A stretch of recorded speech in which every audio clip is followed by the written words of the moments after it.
Rob, I want to talk about a movie that I saw over the weekend. Oh, okay.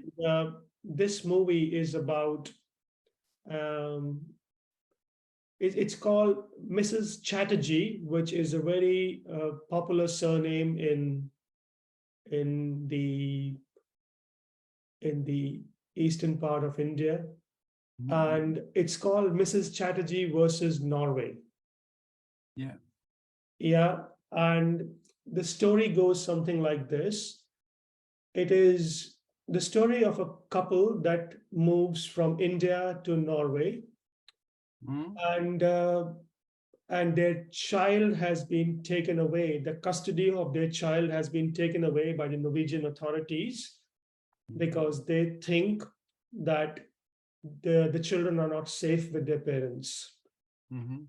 And this comes as a result of a few weeks or months of assessment by the Norwegian authorities, Mhm. and where they observe the child and their parents and how they interact with each other, and they pick up all the observations, simple things like, in India you feed your children with your hands, and that's perfectly fine, but in Norway that's considered to be unhygienic. Yeah. In India, you the social division of labor still exists, which means that the husband is a breadwinner and the wife is the caretaker of the home, Yep. and that is also alien to the Norwegian culture. And Yeah. so there are many examples like this. I don't want to go into too much detail, but what happens is that the custody of the child is taken away and the mother is left very disturbed as a Mhm. result of that. uh, Yeah. and what you see is that, yes, it is affecting the father also, but his priority is different. His priority is to become a citizen of Norway. So he Mhm. wants his citizenship. He does not want any problems, so he doesn't want to oppose the law and the social institutions too much. Yeah. Whereas the mother is restless throughout the movie, and she wants to claim the custody of her children back. And what's what's interesting is that there is glimpses of the archetype of the Indian parenting, which I find absolutely fascinating, which most people would ignore because, again, you don't know what to look for and you don't know what to listen to. So what happens is, during this duration when the child custody has been taken, the parent-in-law or the parents of the girl, they first visit the family, and you can see how humble and how helpful they are in trying to help their daughter and their son-in-law. In Mhm. the very sociable, very helpful, very empathetic towards the couple. And that's fascinating. The next thing you see is that these parents leave and the parents of the boy arrive, and you can already sense something fascinating here, some arrogance, some um, you know hatred for the girl. um, she, at one point, I find it so fascinating that the the mother of the boy, of the boy, yes, and the boy himself, who's working in Norway, they are sleeping in the bed together, and the girl is sleeping on a couch, and that is very powerful visual. And I want to quote the work of, what I want to say is that I want to ask this very simple question in this IQ session: that why don't we learn? Or what does learning mean? Let's stick to what does learning mean. And I Mhm. think learning to me is to, first of all, come to terms with your archetype. What's your archetype? And then try and open up to other archetypes if you really want transformation in your life. And the thing that when I saw this particular scene hit me was a quote, a very, very powerful quote from Joseph Campbell, where he says, Rob, it has always been the prime function of mythology and rite to supply the symbols that carry the human spirit forward, in counteraction to those constant human fantasies that tend to tie it back. In fact, it may well be that the very high incidence of neurosis among ourselves follows from the decline among us of such effective spiritual aid. We remain fixated to the unexercised images of our infancy and hence disinclined to the necessary passage of our adulthood.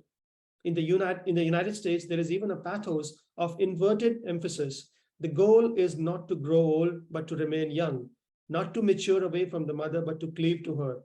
And so, while husbands are worshipping their boyhood shrines, being the lawyers, merchants, or masterminds their parents wanted them to be, their wives, even after 14 years of marriage and 2 fine children produced and raised, are still on the search for love, which can come to them only from the sensuals, Silene, satires, and other concupiscent incubi of the root of Pan. Now, this is powerful and it speaks to me because what it is telling me is that the collective unconscious of an entire country, an entire subcontinent, another entire continent is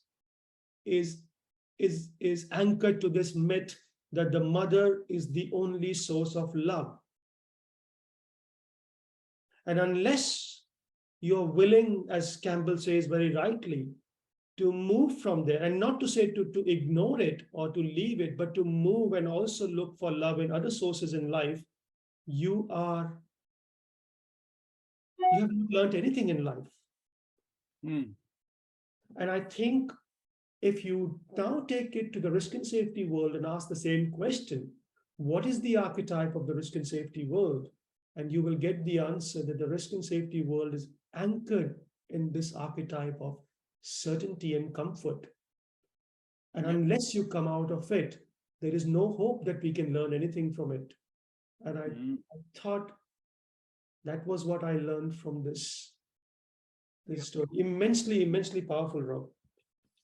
That's all. Well, this is your key question. What does learning mean? And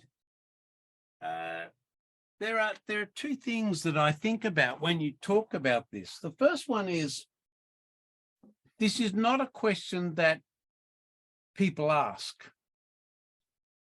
The question is often, what can I learn? And that often means, what data can I absorb? So when human beings talk about, learning, they often mean absorbing content knowledge so they can regurgitate. That's not what this question is. What does learning mean, particularly in industries like risk and safety and social psychology, and in areas where learning is embodied? This is not a question that's asked. The question is, what can I learn? And what they mean by that is, what data can I absorb? So this is a very powerful question, this idea, what does learning mean? It's interesting that you cited Joseph Campbell. Can I throw in another person who has a great deal to say about this, particularly in mythology, and that's Paul Ricoeur.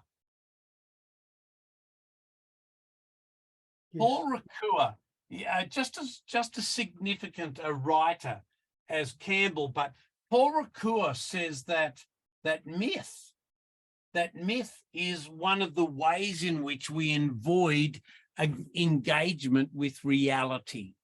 And so we can avoid engagement with reality by filling our heads with encyclopedic knowledge, with data coming out of our our ears. We can get data on data on data. And of course, this is why the world loves in artificial intelligence, because of this complete focus on data and measurement. What is completely missing is the nature of meaning, because you said, what does data mean? And the real power of this is, what is meaning? The phenomenological sense of what does it mean to be alive? What does it mean to be a fallible person? And all myths are about avoiding this meaning of, you're a fallible person, one day you will die. You are a vulnerable person, you make mistakes, you are, in fact, it is normal to be in this fallible state, because fallibility is very much about teaching you about reality. You can surround yourself with as many myths as you like. And you know, Joseph Campbell was fantastic about exposing the myth of the hero, but Paul Ricoeur was fantastic about exposing the myth of constructed unreality. And most of the myths that are constructed, particularly in risk and safety, through all of its symbols, are astoundingly delusional. You know, Swiss cheese, bow tie, pyramids, curves, all of these things are about trying to tell people that it's all under control. It's all safe. We have all the power. We know what to do. We have the systems. All we have to do is invoke them. And if you don't invoke them, well, of course you get injured. If you don't invoke them, of course you'll get hurt. But all of that is myth. None of it is reality. None of it. But the funny thing is it's all about the myth of certainty, like you said over here. But it is utter mythology. It is complete myth. It is not real. It is not certain. But that's what safety does. It does exactly the same. So that's what I get from your map is this, what does safety mean? Well, okay, here's the big question. What does it mean to be a fallible person? What does it mean to be a fallible person? Well, let me tell you, Nippon, no one wants to ask that question. No one. Well, Campbell does and Ricoeur does, but no one in the risk and safety world wants to ask that question. Yeah, and I think, yes. They ask the question, what does it mean to be a hero? That's their question. Yes, absolutely. And I think, yeah, that's really insightful. And the thing that I felt, which you know, you use the word, where is the meaning? Where, you know, and I often imagine meaning as some kind of a depthless ocean, where you keep sinking as much as you like until you hit somewhere where you find anchor, where you find this is how deep I want to go, and that is meaning. It's all in the unconscious, and you can go as deep as you like. But the place where you decide to be in that fathomless or depthless ocean is your meaning, metaphorically speaking. And I think where I found meaning in this story was along the lines of Campbell's excerpt from the book, which is the whole continent is anchored around this myth that the mother is the only source of love. Yeah. You start to think about it, and you see. And you often say, Rob, who does it make powerful? You know, who does this myth make powerful, and who's rendered powerless? Of course, it's the masculine, it's the man who's made powerful from this myth, and it's the woman whose power and dignity in some way has been stripped out or stripped off. And I think this is where men who experience love, and I'm not suggesting for a minute that you don't experience love from your mother, it's important. But men who receive love, not just from their mother, but also from their spouse, from their children, from others, live a more fulfilling life. And it's what Bergson would call vitality. And vitality is what is missing today in this discourse. Yes, you can reduce the number of injuries. You can reduce people getting harmed, and you can have happy customers. But one aspect that we are not touching upon is, what about the vitality of people? And I think Joseph Campbell is absolutely right. It sends you into this stage of neurosis or psychosis most of the times. Yeah, correct. And Correct. true learning is living in those 4 quadrants, not denying either one of them. Yes, yes. And I think Campbell and Rukua and the phenomenologists really get to this issue, not of being an infallible person and here, but I'll just put here being and living. The funny thing is, you know, a lot of people are not interested in being and living. They're not interested in learning. They're interested in accumulation of data. And they call that learning, which it's not. The accumulation of data. The collection of data is not living. It's actually death. It is. The collection of data is stasis. It's not movement. And the beauty of it is going back to the idea of meaning, as you rightly pointed out in the 3rd quadrant, in the bottom left quadrant. Because Yeah. Rob, if you go back to data, you and I can both tell the world that there is suffering in the world today because people in Ukraine are dying, right? There's Yeah. a lot of people dying in Ukraine, and we have all the stats to support that. But what Yeah. meaning does it make to one person as against the other? That is a Yeah. question you need to ask. We can have Yeah, all yeah. the data in the world, but meaning making is still very subjective, down to the individual, down to the person. Yeah. Well, for me, this whole discussion with you hinges on this question. What does learning mean, rather than what can I learn or what can I absorb? And a lot of people don't think of this question. What does learning mean? What is the meaning of learning? What is the purpose of learning? And we're back here. We're back to the fallible person. You know, I regardless of what I learn, regardless of what I absorb, regardless of what I move, regardless of where I go, I will always remain a fallible person. Yet all the systems that we create, whatever's up here is completely separated from the fundamental question, what is it to be a person? What is it to be a person? Their question is, how can I control what I see? How can I exercise power over the things I don't agree with? Yes.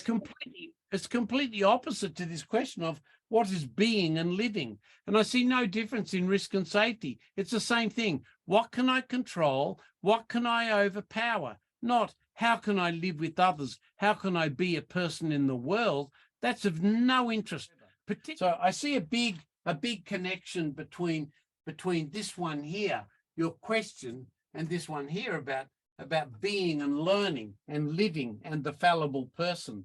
And you just don't see this language anywhere. No one's interested in the meaning of life. When you're busy accumulating how much money you can have in your bank account, and when you're busy accumulating property, or you're busily accumulating possessions, the last thing you ask is meaning.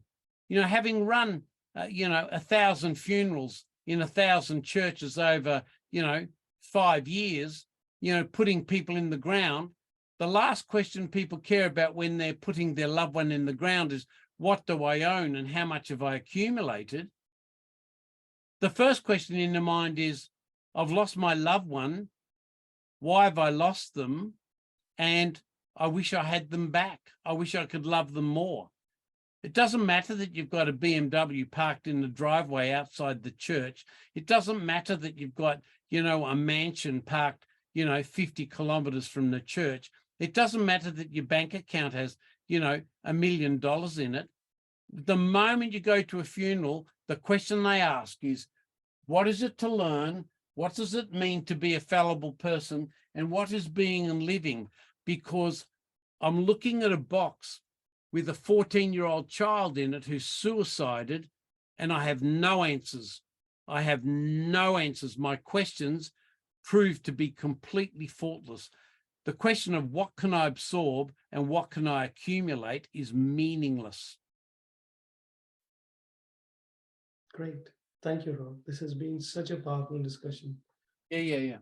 And all this came from your movie, And I think it's we have so much to learn from those kind of movies, which actually movie makers are fantastic of creating this massive contradiction between the narrative of power and the narrative of being. So important that movie makers and narrative and novelists do this. And But you know, this is what, sorry, I interrupted you. no, you're right.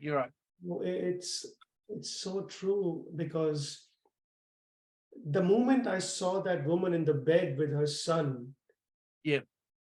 I could relate it with the collective unconscious of an entire continent, Yeah, even more. yeah. And that came as it was in the subliminal, it was in the unconscious. And Yeah. it hits you right here, Rob, because Well, you cannot, yeah. you can deny all the data that I give you about divorces, about unsuccessful marriages, about women going into psychological or mental health illnesses, and you will deny that. But the moment I show you a glimpse of who we are, Yeah. who we are in the unconscious, you get it Yeah. like this. And you know, Rob, this is what I love about the IQ method. This is not about teaching the outside world what you should and shouldn't do in the name of learning. It is really to put a mirror in on your own face to say, this is who you are. And if you want to Yep. learn, you have to realize what's in your unconscious. Yes. Well, look, I've mapped the dialectic between the mother's restlessness and the collective unconscious. We know everything.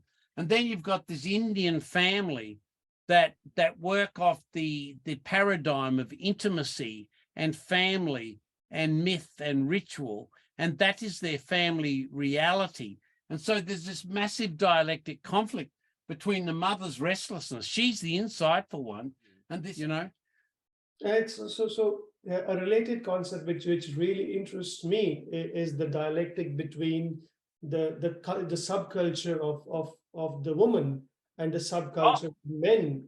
And I Yes. think that's the bit I find very interesting, that the only way to liberate yourself, the only way to learn from it, is for the husband to become aware of the archetype in which he's caught, in which he's correct. trapped for his life. Yeah, but he's trapped in the hero. He's trying to be a citizen, but she's in the reality. She's in the reality of fallibility. She's not seduced by the myth of, oh, if only I become a citizen, if only I become a Norwegian, I will have finally achieved what I want in life. That's a complete delusion. She knows that the reality of life is, how do I create intimacy and being and living with my children? How do I embrace fallibility so I live in reality, not in the mythology constructed by Norwegian authority or by Norwegian counter mythology? So Rob, this is an interesting one. I would like you to talk a little bit more about what you mean when you say that I get the bit about the husband. He wants to make a name for himself. He wants to be the hero. He wants to be the successful person. He will save the day. He will save the day. Yeah. He's the savior. Help me and help the people who listen to this understand what you mean when you say that the woman is in touch with the fallibility. She is more living in reality. Well, I love that this is not my words. This was your confession. This was your gift here. So you use the word restless, right? And a position of restlessness is that you never arrive. The position of restlessness is you always move. You never get to success. You never get to failure. You never get to achieve. You never get to what the Father wants. You don't get the outcome. You don't get the behaviorist achievement. You don't get where you want to be. She's not fixated on quantitative world. She's restless. She's constantly moving. She's in the dialectic between the fallible person and the conflict with the authoritarian hegemony of the Norwegian authority and her own husband, who's trying to manage all of this to find a solution. She knows there is no solution. she knows there is only suffering infallibility in the face of the power of the Norwegian archetype, which is that archetype of the hero, the archetype of power, the one who wants to control and solve everything and fix everything in the world. She knows there's no fixation. She knows there's no fix. She's restless. That's why she's restless. But she's the only person, you see, that resonates with Campbell and Rakua. She's the only one. The father doesn't connect with Campbell or Rakua. Only the mother does. And I think in many ways, that's because she has suffered greatly. And so she's identifying with suffering. And you know, the delusions of that kind of masculine, if I only become a citizen, this will all be fixed. That's more of the mythology that I can hide fallibility with whatever I do, you know, my bank account or my citizenship or whatever I've achieved. But I haven't seen the movie, but it sounds to me like the movie is portraying the conflict of the ideology of mythical being and the radical fallibility of the mother, and her reality knowing that this dreaming of ideological power is alien to the very phenomenological being of what it is to be a mother, what it is to be a child in the midst of all this suffering. So yeah, I'll have to watch the movie, Nippon. It's very good. Is all Yeah, I rarely watch movies, Rob, but this was, you know, and the other thing, Rob, is that when you become semiotically and poetically aware, you see things that many people don't see. Oh And- yeah. And I can almost see that if I was the previous me, I would have been cut. First of all, I wouldn't go to see this movie. The second thing is I would go the everything above in the top two quadrants is nothing but what Neil Postman will call entertainment, amusement. Yeah, Yeah. it's amusement. Yeah. But when you go down, when you go deep inside, when you go in the subliminal, in the unconscious, this is where, you know, this what semiotics and poetics teach you is the non-measurable. It's the things that cannot be fixed, and we have to live with them. This is where the real opportunity for learning lies. Yeah, and Rakua makes this fantastic connection between semiotic poetic knowing, and he says once you strip away and you demythologize the myth, once you demythologize your myth, you are always left with the symbol, the language of symbol. And so the bridge between semiotic poetic awareness, meaning, and fallible person is in fact the language of symbol. And that's Rakua. He says, you know, it doesn't matter, all your words and all your noise in the end give no meaning, because all they do is contribute more to myth making. But if you strip the myth away, you've left with the language of symbol that can't be measured, that has no power, that has no presence in this authoritarian world. It has a language of its own, and it always remains. And so the mother serves as this symbol of love, of this symbol of weakness, of this symbol of vulnerability in the face of all these people, you know, yelling out the word power and control. And she sits within that in her restlessness, knowing none of you know what real meaning is. You don't know what meaning is. She connects to the symbol of her motherhood and to meaning and fallibility. She's the only one here who really knows how to be and how to live. The rest have entered into, even the fathers entered into acknowledging the authoritarian Norwegian government that says, we have the power, you know, we're the authority. And that's again, it's the archetype of the king. It's the archetype of, but it's delusional. It's not real. Yeah. Is there anything else, Rob, you would like to say? No. A very interesting, you know, it's interesting how the iCue board helps us draw out. You know, we start with a movie and we end up with, you know, I've not seen the movie, but, you know, many movie makers are philosophers, you know. You don't have to be a big fan of Steven Spielberg or these people to realize that their movies are about the philosophy of life and the philosophy of being. And they often do it through contrast or through satire, or through comparison. And I see two big comparisons between this kind of workspace negativity and the psychology and the cultural collective unconscious, and the tensions between here. You know, I don't know the movie, so I don't know where the mother gets to, but you know, the ideology of authority is always about winning, but the ideology of the restless mother is about being, not winning, not interested in winning. They're interested in intimacy and connection. Yeah, this is a true story, and in the end, you know, she, as Campbell would say, she gets her kids back, and from the authorities. But from the beginning, she's not seeking power. All she's No. seeking is love and harmony and peace with her children. And I think this is what makes it Well, so fascinating. Look at that. Look at that word up there, the power up there. That's really what's running underneath. And that connects to the government, and it also connects to the Father. If only I control the world, I'll find meaning. And she says, no. If only I can surrender power, I'll find meaning. Yes, and seek love is all I do. That's my Yeah, that's right. That's right. That's right. Yeah. What an amazing map, Nippon. Indeed. That gets. Yeah, I'll watch the movie and I'll chat to you later about it. And you know, Rob, I still keep thinking about this one question, and you very rightly highlighted that as the big part of this whiteboard is, what does learning mean?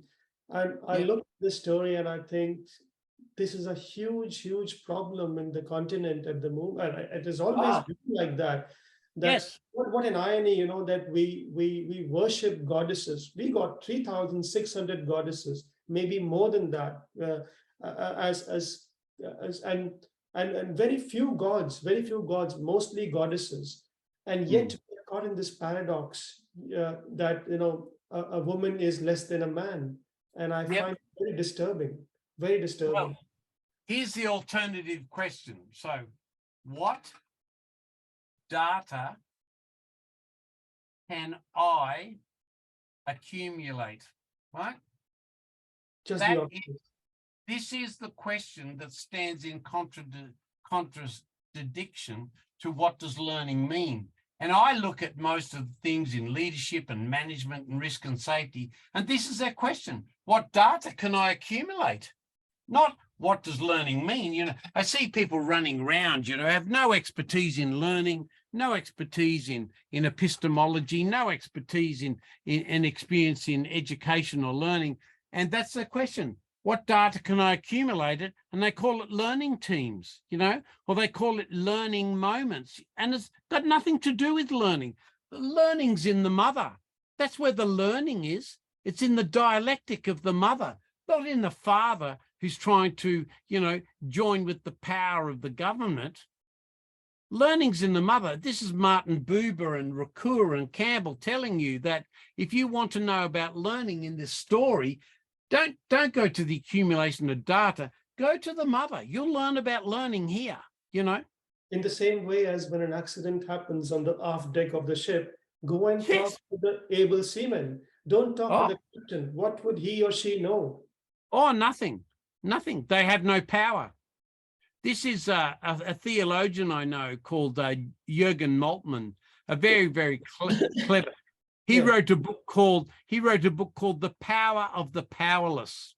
Absolutely. And the power of the powerless. And this is a contradiction to this dynamic power which we think is important. The real power in this story is of the power of the mother to be silent, the power of the mother to listen, the power of the mother to embrace, the power of the mother to engage. This is where the power is here. This power up here is mythical power. It's not real. Great. So nice, so cathartic. Yeah, yeah, hear good. this. I'll watch the movie and I'll let you know.